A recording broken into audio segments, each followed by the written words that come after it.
대표님 보시기에 다음 총선, 지난번에 대선 때 같은 경우는 그때 당시 시대 정신이 있었고, 네. 그리고 또 다가오는 총선에서 대표님이 생각하시는 그 총선을 대비하는 전체적인 시대 정신 같은 게 좀 있을까요?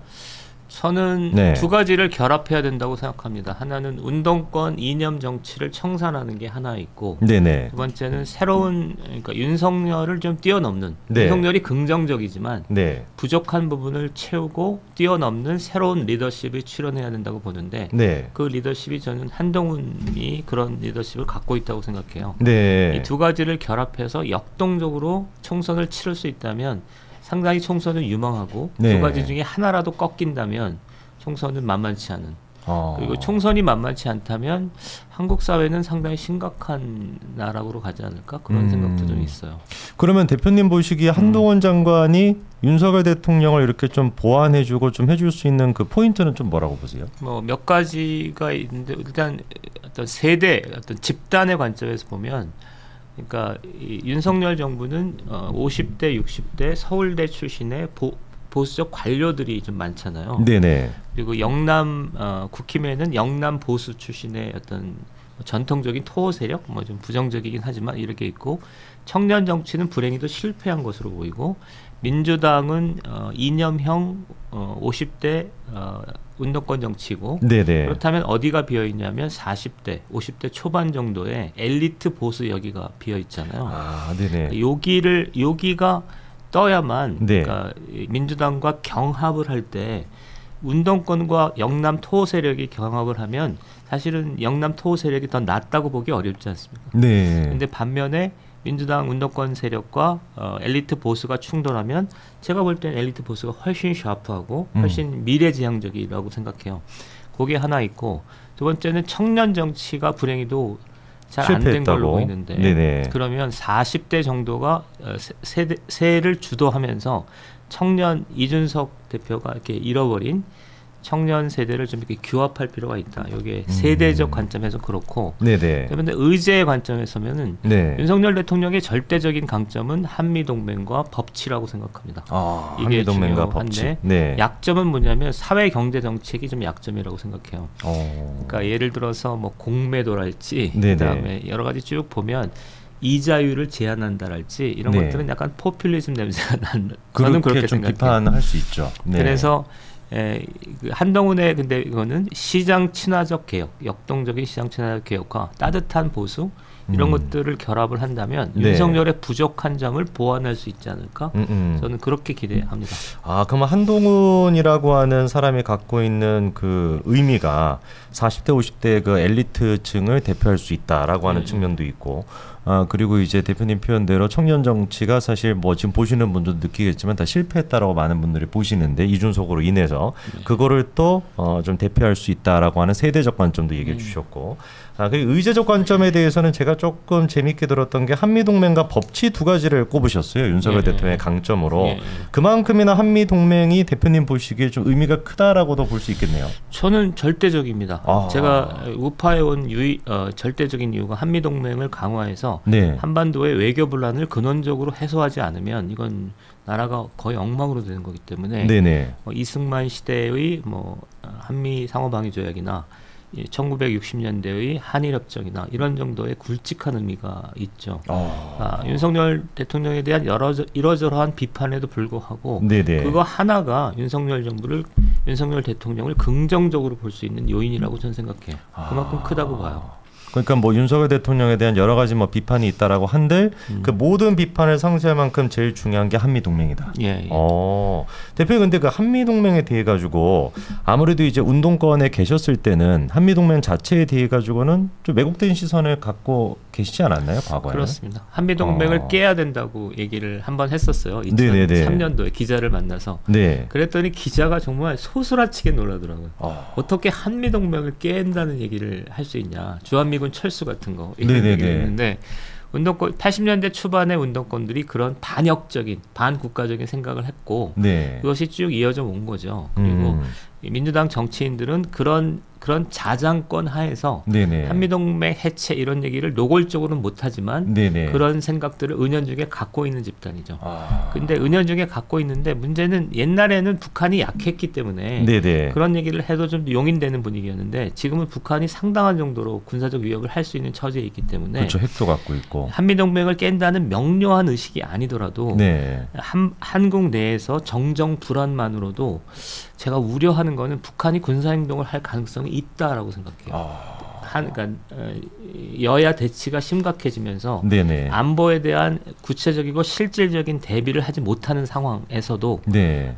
북한이 대담 도발을 한다거나 국지적 어떤 도발을 한다거나 이럴 가능성이 있다고 봤어요. 네네네. 3년 전부터 그렇게 봤기 때문에 윤석열 정부를 제가 지지한 이유는 그것 때문입니다. 네, 안보 때문에. 그 정도로 안보 문제가 중요하고 그 안보 문제를 지키기 위해서는 한미동맹이 필수적이다라고 보시는 건데 약간 그러면 제가 조금 더 질문드리고 싶은 거는 과거에 그러면 운동권 그리고 지금의 민주당도 사실 여전히 그런 생각을 갖고 있다고 저는 보는데 한미동맹을 깨트려야 된다라고 했던 그 사고의 그 근저라고 할까요? 도대체 그 멘탈리티는 어떤 거죠? 왜 한미동맹을 깨야 된다라는 거예요? 그냥 북한식 그런 똑같은 주사파적인 주장인 그렇죠. 건가요? 북한이 역사의 정통이라고 보는 게 주사파거든요. 네네. 그러니까 북한의 입장에서 세상을 보는 거예요. 그래서 북한이 한미동맹을 깨고 남한을 접수한다. 네네. 영토 완정을 한다. 이런 거를 아직도 갖고 있죠. 북한은.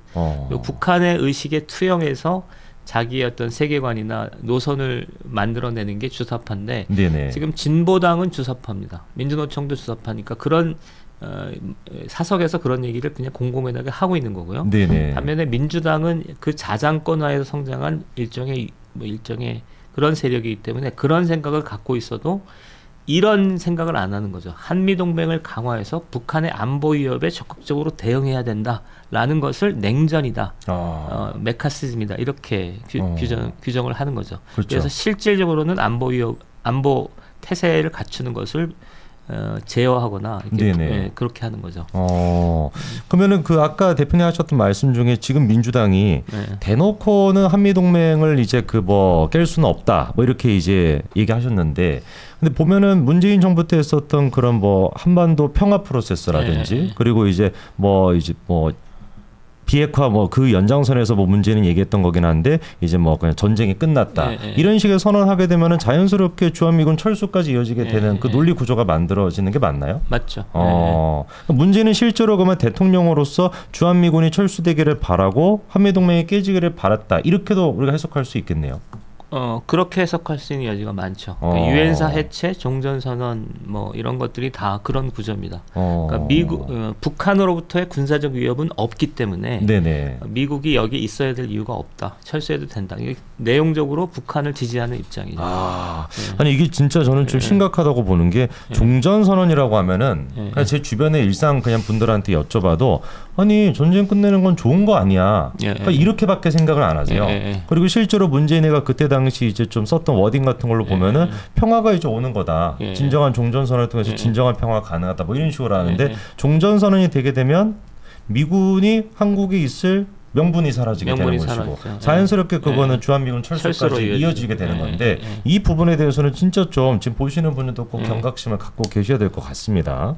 제가 그래서 윤석열 대통령이 갖고 있는 이제 그 의제 로서 이제 강점이라고 얘기해 주셨던 게 한미동맹과 법치를 얘기해 주셨는데 지금의 그러면 국민의힘의 모습을 봤을 때 대표님 느끼시기에는 총선을 지금 준비하면서 윤석열 대통령이 갖고 있던 어떤 그 장점들 그리고 대통령이 되는데 역할을 했었던 그런 의제들 이런 것들을 잘 실현하고 있다고 보시나요? 좀 어떻게 보세요? 그러니까 국힘은 그러니까 대통령의 리더십이 워낙 크고 국힘은 사실은 존재감이 없는 거잖아요.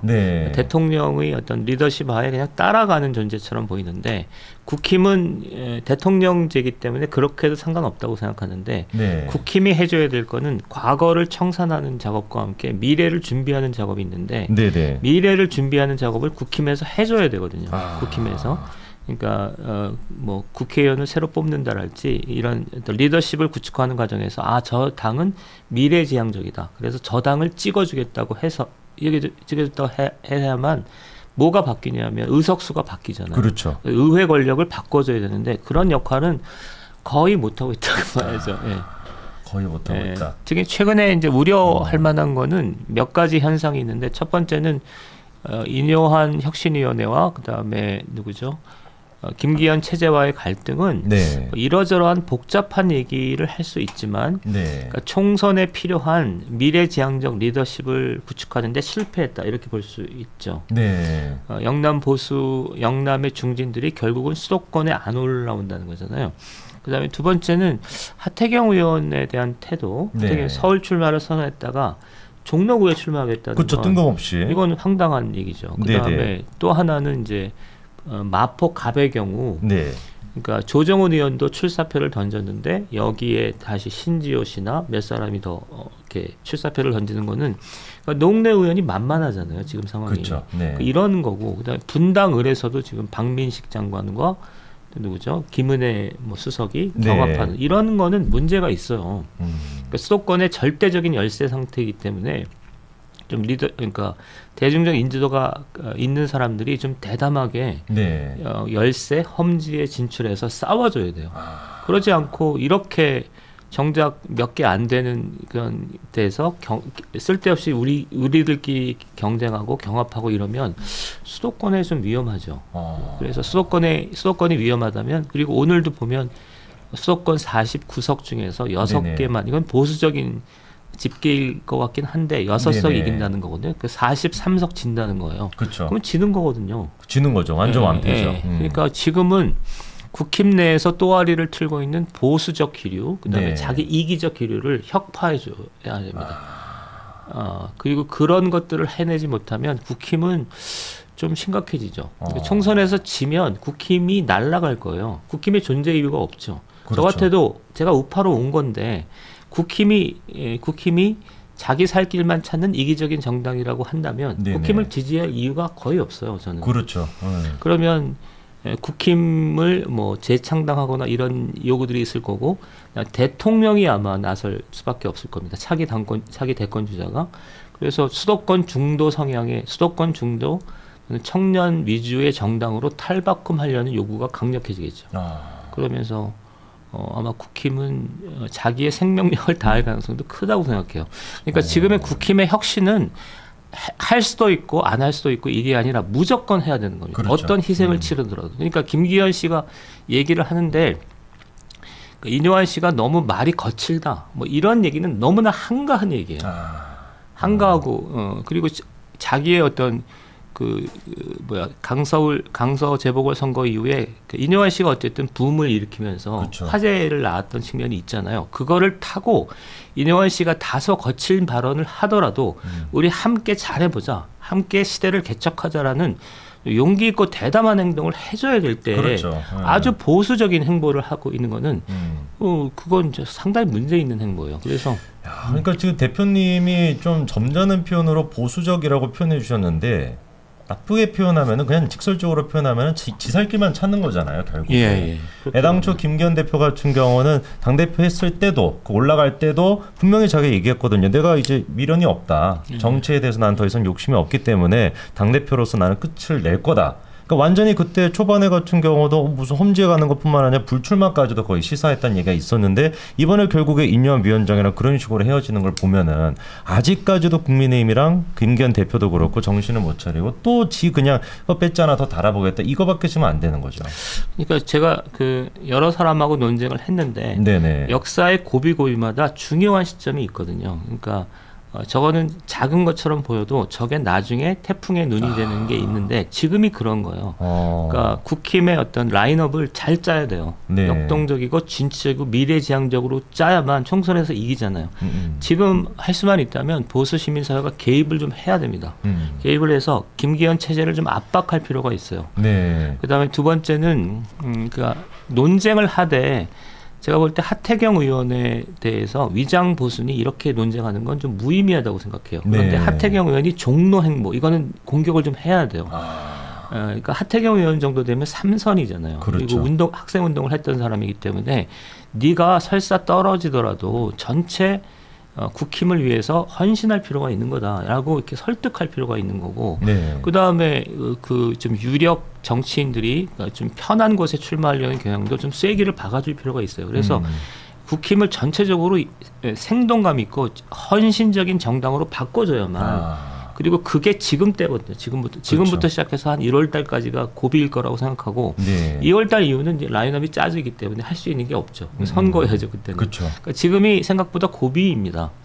그래서 이거를 좀 할 수만 있다면 개입을 좀 해서 국힘을 좀 바꿔주지 않으면 그러니까 이게 어떤 경로를 탈지는 모르겠는데 오늘 조선일보 사설이나 이런 데 보면 아주 강하게 질타하고 있거든요. 네네. 그러니까 49석에서 6석밖에 국힘이 안정권에 들지 않는다. 그러니까 43석이 진다는 건데 그렇죠. 수도권에서 경기는 더 심할 거기 때문에 서울하고 경기가 이러하다면 지는 거죠. 지도 뭐 압도적으로 지는 거죠. 그렇게 되진 않을 거라고 보긴 하지만 좀 위기감을 갖고 대응할 필요는 있다. 이렇게 저는 이렇게 생각해요. 그게 이제 그냥 나왔던 사설이 아니라 여론조사 결과를 생각해 봤었을 때 사실 지금 국민의힘 같은 경우는 많은 분들 느끼시는 것처럼 국민의힘 자체가 어떤 특징이 있거나 생명력을 갖추고 있지 못하고 항상 윤석열 대통령의 그냥 뭐 부가적인 존재, 그리고 한동훈 장관의 그냥 그 그늘 속에 있는 존재이기 때문에 국민의힘의 지지율은 그냥 윤석열 대통령에 대한 지지율과 똑같다라고 저는 보거든요. 근데 지난번에 대통령 선거 당시에 똑같죠. 나왔던 네. 그 여론조사 결과랑 지금 대통령 지금 현재에 대한 여론조사 결과를 보면 똑같기 때문에 똑같죠. 그러면 총선 결과가 반복된다라는 결론밖에 없는 거잖아요. 지난번 총선에서 같은 경우는 서울 지역에서 완전히 저희가 완패를 넘어가지고 그냥 폭망했었는데 그 결과가 이번에 똑같이 반복될 수 있는 이 엄중한 시기고 그리고 이 시기에 지금 1월 달까지밖에 사실상 시간이 없으면 디데이로 이게 따지면 지금 한 60일이 채 안 되는 거잖아요. 근데도 지금 김기현 대표나 국민의힘 보여주고 있는 모습은 그냥 자기 또 배 그냥 채우고 지금 하태경이 됐거나 김은혜 속 같은 경우 제가 보기에는 진짜 분당으로 나올 게 아니라 그 정도 좀 파워가 있는 사람이면 좀 험지에 가겠다라고 화제몰이를 해줘야 되는 건데 그렇죠. 전혀 그런 모습이 안 나타난다라는 거죠. 네. 지금 이런 상태가 계속되면 한동훈 장관이 이렇게 분위기를 쇄신하고 띄우는 측면이 있잖아요. 근데 네네. 나머지 국회의원들은 재미가 없어요. 그냥 자기 살 길을 찾는다 싶으면 그러니까 중앙 무대에서 또는 중앙 어떤 여론 지형에서 아무런 영향도 없고 국힘은 사라지는 거죠. 그러니까 인요한 혁신위원회가 나름 화제를 모으면서 전국을 주도했던 어떤 시기가 있었는데 그 시기를 타고 뭔가 만들어줘야 되는데 그렇죠. 이제 조금 있으면 이제 국힘은 할 얘기가 없는 지루한 정당이 되는 거죠. 그러니까 지루한 정당이 되면 두 가지가 문제가 있어요. 하나는 여론에서 좀 주변화되는 거가 있고 그다음에 청년들은 안 찍잖아요. 지루한 그렇죠. 정당에 왜 찍겠습니까? 저만 해도 지루한데. 아. 그러니까 인요한 혁신위원회나 김기현 체제가 15분 만나서 뭐 하는 얘기를 보면 아 그래 니네들 알겠고 국힘 사정 다 알겠어. 그리고 다 알겠는데 니네끼리 놀아. 난 더 이상 김기현 체제나 인요한 혁신위원회한테 관심 두지 않을래. 이렇게 되겠죠. 너무너무 그 답답하고 지루한 얘기를 계속하는 거예요. 아, 이게 지금 대표님 말씀 들어봤을 때 디데이가 진짜 얼마 안 남았는데 김기현 대표가 처음 당대표가 됐을 당시 약속했던 거 자기가 분명히 자기 그거를 내려놓고 내가 험지에 나가가지고 하겠다라는 걸 꼭 좀 지켜야 될 텐데 지금 모습으로 봐서는 전혀 그런 지금 기대를 못할 수밖에 없고 그리고 인요한 위원장이 분명히 대표님 얘기하셨던 것처럼 처음에는 화제가 됐거든요. 그것 자체만으로도 많은 분들이 그때 기대를 했어요. 드디어 국민의힘이 아젠다 세팅을 하고 새로운 어떤 시대 정신을 제시를 하는구나 라고 하는 게 딱 진짜 3주 정도밖에 안 갔던 것 같아요. 그 이후로는 지금 아무것도 없고 또로 그냥 다시 옛날 그냥 또 한나라당의 그 어떤 고리타분한 모습으로 넘어가고 있으니까 보는 저도 답답하고 아마 지금 시청하시는 분들도 참 답답하다라고 생각하실 것 같습니다. 지금 그러면은 대표님 얘기하셨던 게 시민단체가 중심이 돼가지고 김기현 체제를 좀 압박해야 된다. 라고 얘기해 주셨는데 저는 대통령이 그러니까 어떤 생각을 하고 있는가가 중요하다고 생각해요. 그러니까 대통령의 메시지가 정확하게 전달됐으면 김기현 체제가 저렇게 할 수 있을까 생각하고 대통령이 무슨 생각을 할지가 궁금해요. 대통령은 아마 인요한 혁신위원회에 조금 더 애정이 있었을 것 같은데 대표님 보시기에 그런데 지금 김기현 체제를 함부로 흔들었을 때 정당 전체가 문제가 될 수 있겠다라는 판단하에서 이렇게 된 걸로 저는 봐요. 그런데 이게 만약에 지금 다시 국힘이 옛날에 한나라당처럼 지루한 정당이 되면 그러니까 윤석열이나 한동훈 이거는 정통 보수는 아니거든요. 그러니까 진보 개혁 뭐 이쪽에서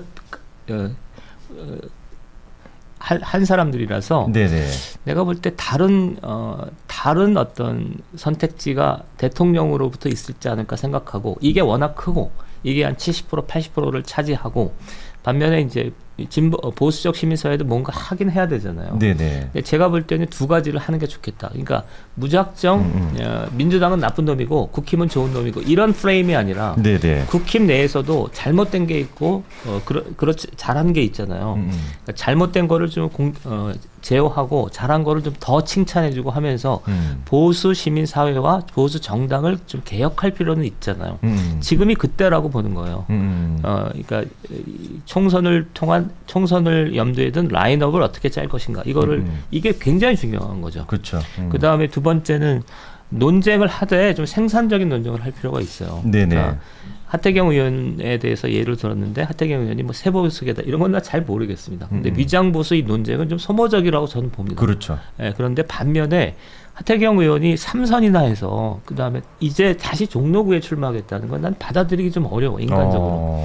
그러니까 이런 것들은 좀 나는 하태경 의원하고 좀 인연이 있어서 네네. 인간적으로 얘기할 수 있거든요. 네가 학생운동까지 하고 3선까지 했는데 미래를 크게 보고 좀 험지에 나가라. 예를 들어서 정청래 의원 지역구에 나가서 한번 싸워줘라. 그러면서 전체적인 분위기를 좀 잡아라. 그럼 너도 크고 나중에 네가 이렇게 큰 정치인이 될 때 자산이 되지 않겠냐. 그렇죠. 눈에 보이는 작은 이삭을 줍기보다는 그렇게 가라라고 하는 게 내가 인간적으로 하태경한테 보낼 수 있는 거거든요. 그러니까 이런 싸움을 좀 해줘야 돼요.